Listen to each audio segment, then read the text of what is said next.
Alice, gusto mo bang sagutin? Ba't ka raw gumano? Ayan. Yes. Ayan, ito magsasalita ngayon si Alice Go. Magandang umaga po sa inyo lahat. Yung mask po, tanggal. Hindi ko po tatanggalin yung mask po. Kino-confirm ko po ang lahat mga sinabi po ni Secretary na meron po akong death threats po at humingin po ako ng tulong po sa kanila at masaya din po ako na nakita ko po sila. I feel safe po. Maraming salamat po. Kayo, Alice, kaya po ba medyo masaya po kayo sa mga pictures and yung mga nakikipag-selfie pa po sa inyo, lagi kayo nakasmile, na parang less stress po kayo sa inyo pong sitwasyon? Opo. SILG, last na lang po, kanino po mananatili ngayon si Mayor Alice Guo? Sa Senate po ba o sa PNP Custodial Center natin? Ganito po kasi, nag-file po ng kaso. Kung maalala ninyo, ang unang nag-file ng kaso lamang kay Alice Guo ay ang DILG. At ito naging basihan ng ombudsman na mag-issue ng preventive suspension. Kung maalala niyo. Ngayon, ito ngayon pinag namin sa ombudsman. Ito ngayon ay nakita ng ombudsman at kinampihan ng DILG at sinampa po ito at kinasuhan na po siya. At ito ngayon ay nasa korte ng Kapas Tarlac. At ang Kapas Tarlac po ay nag-issue ng warrant of arrest laban kay Alice Go. Ganun po ang nangyari. Meron na po siyang warrant ngayon. At kanina nga binasahan siya, sa aeroplano pa lang binasahan na po siya. Binasa yung kanyang demanda, na siya nakademanda at ina-aresto po. Dahil po rito, siya ay pansamantala, maski ngayong gabi lang, ito muna siya sa PNP. Siguro si Chief ang makakapagsalita na rito. At yun naman sa Senado, kung sakali man, kung mag-bail siya, pwede na siya mapunta sa Senado. Pero po kasi ang chief ay pero may output kung ang proseso ng nagagawin ng police. Magandang gabi po. What will happen is, kukunin po ng, she will be under the custody ng PNP ng CIDG natin, no? Kasi meron siyang standing warrant of arrest. Then after that, pagka na-serve na-inform na yung court dun sa RTC, then kung nakapag-bail siya, then we will na-turn over po natin sa Senate. Kung wala po siyang bail, it will be under the custody po ng CIDG ng PNP po. Sir, thank you very much. We will entertain two more last questions, and we are from GMA, Ms. Ninfa Ravelo. Good morning, sir. Sir, Ninfa Ravelo from DZWD. Pa-explain lang po para sa ating viewers and listeners. Kasi po si Mayor Alice Guo, former mayor, nakita kanina habang nung sinundo niya sa Indonesia, naka-casual clothes lang siya, masaya siya, nakapag-selfie pa nga. Pero ngayon po, naka-orange t-shirt, with CRDG detainee mark. Pakipaliwanag lang po. At nakaposes po ba siya yung ba yung tinatakpan niya ng white jacket, sir? Yes, nakaposes po siya. Nakaposes. Dito po kasi yan, pagpunta niya rito, binasahan po siya sa aeroplano ng kanyang kaso. Kasi nung umalis kami, wala pa ko yung warrant. Ngayon lang araw na to dumating. So, binasahan po siya at minag-shot po siya doon sa loob. Tinuna siya ng medical record, etc. May fingerprint, at doon ako nilagay yung CIDG na t-shirt. Ganun po yun. Sir, thank you very much. Our last question will come from DZRH, Mr. Nochi Casas. Isa ba sa inyo dyan? Pareho nakatag-silver. Joanna Balyan from GG. Sir, a last question po will come from DZRH, Mr. Nochi Casas. After the DZRH, saan yung sinabi mong DZRH? Sige po, DZRH muna po. And then we'll entertain two more po. Okay, sir, good morning. Kay Ginasang Sir, Secretary Abasag, PLG Pamate. Sir, itong pagka-arresto kay former Mayor Alice, meron po ba itong kinalaman din, sir, sa may politika po ba ito na involved dito, sir? Ganito lang po yan, kaya importante sa amin na mapunta sa Indonesia ni Chief.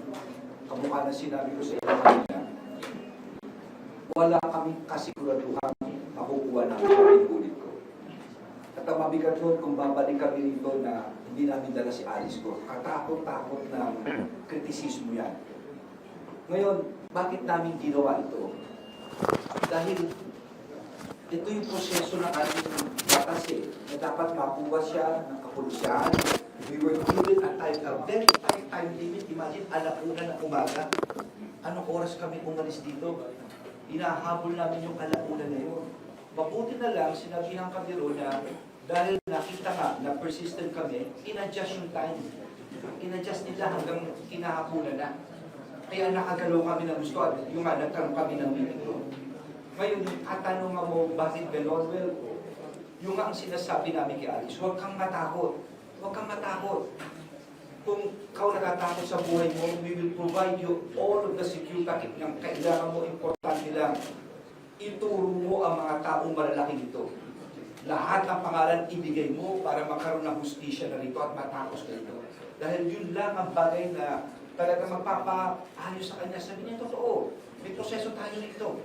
Ibigay niya yung mga pangalan at andito ang pulis para proteksyonan siya ang kanyang buhay. No? Yun ang in-assure namin sa kanila. So what was her reply po dun sa pag-encourage niyo sa kanya na magsabi ng totoo? Well, siguro tanongin niyo siya. No? Tanongin niyo siya. Pero parang nakita mo naman dun sa picture niya kanina, parang she felt relieved. Alice, can you answer that? Oh, wala yung lawyer niya. That's her human rights. Pero wala po Secretary. wala po siyang commitment sa inyo. Commitment na sasabihin niya yung yun lang ang sinabi ko, yun ang pinayo ko sa kanya. Huwag siyang matakot, sabihin niya yung totoo. Yun lang. At we will take care of her security. Sir, Yeah. sir, pwede magtanong tungkol dun sa, napag-usapan ba sa Indonesia yung swap? May drug lord na... Well, eto na lang, ang basis nitong ating ginawa ay deportation proceeding. No? Totoo lang, napakabigat ng mission namin, napakabigat nito. Ganon kakomplikado ito. Meron pa yung mga swaps na pinag-uusapan na ganyan. Hindi biro ito. Pero ako'y nagpapasalamat muli sa Indonesian government. And by the way, it is right now the 75 years of Philippines and Indonesia friendship. No, itong taon na ito. Nag-coincide pa, nandun pa kasi sa Tupape. Nasa Indonesia pa ngayon.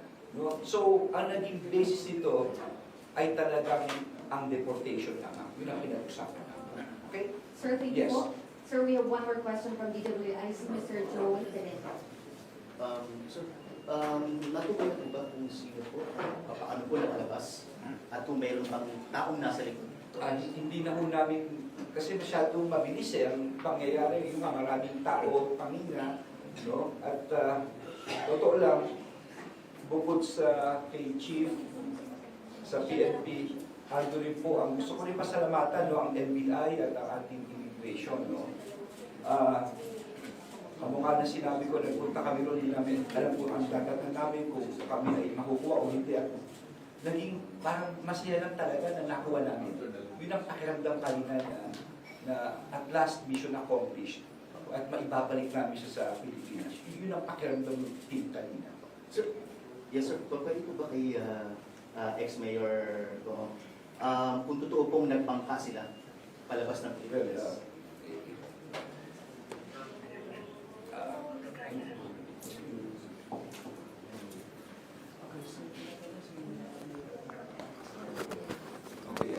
Wala kasi siya assistant sa council at under that, sana paunawaan ng ating mga kababayan.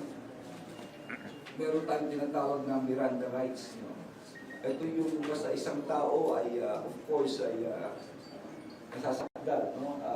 She has the right to remain silent, she has the right to a counsel. May karapatan kasi isang abogado. Anything she says will be held against her. Lahat na sasabihin niya, pwede gamitin lahat sa kanya. That basic rights po yan. But sir, naniniwala po ba kayo na nagbangka sila? Well, mahirap mag-judge. Maraming posibilidad. At for me, hindi malayo yung sinasabi nyo. Maluwang ang ating yung problema namin na pinag-usapan namin sa Indonesia kanina.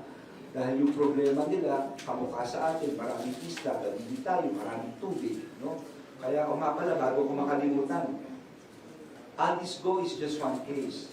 Ang nangyari dito, sa ganda ng pag-uusap namin with the Indonesian authorities, mas iitingan natin ang cooperation sa kanila.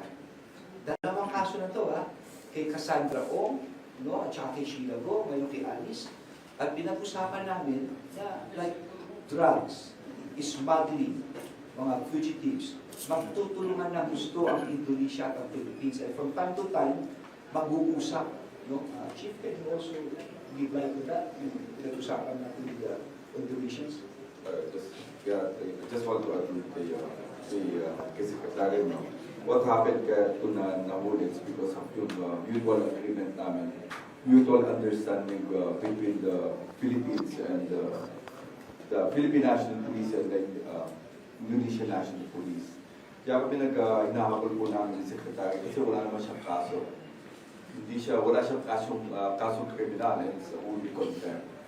Kaya yung hinahabol namin kasi sabi ng Indonesian National Police, wala silang jurisdiction kasi wala naman talagang criminal case.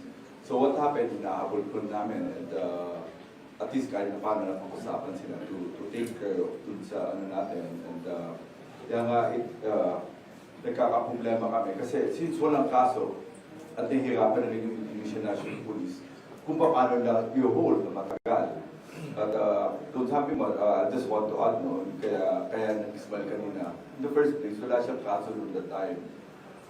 During that time, napaalis lang kami sa airport at we received yung warrants of arrest coming from the RTC dun sa Tarlac. But the rest, it's more of yung babae confiding at us na kung ano talaga nangyari, kung sino yung mga nagkakaroon siya ng death threat, yung mga problema niya. And it so happened na nakuha na kami ng picture. Maybe I told them kung sino kumuha ng picture. But it's more of na talaga.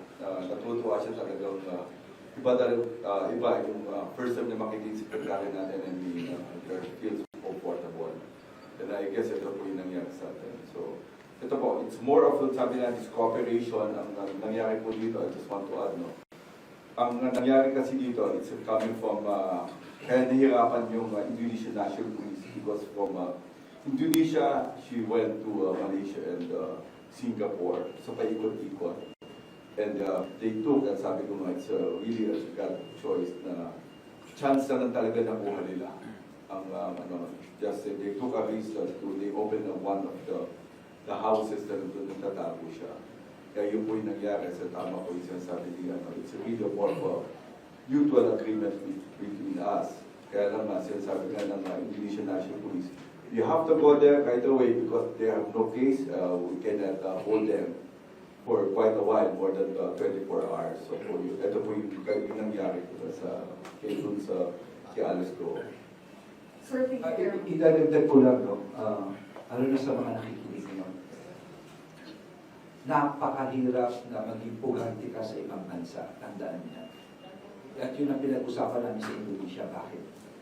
Yung Interpol, International Police ng Pilipinas, ng Indonesia, ng Singapore, ng Malaysia, masasanib ko yan. Kung anong nangyari rito ngayon sa Indonesia at Pilipinas, yan ang mangyayari sa lugar na ito. Talaga magtutulungan. Yung po ang pagkasunduan na. Sir, thank you very much. Thank you very much. We have last one question for the Secretary, good morning. Liam from Raptor. Sir, do you confirm that the swap was at least on the table? Was it discussed? Will it be discussed pa further?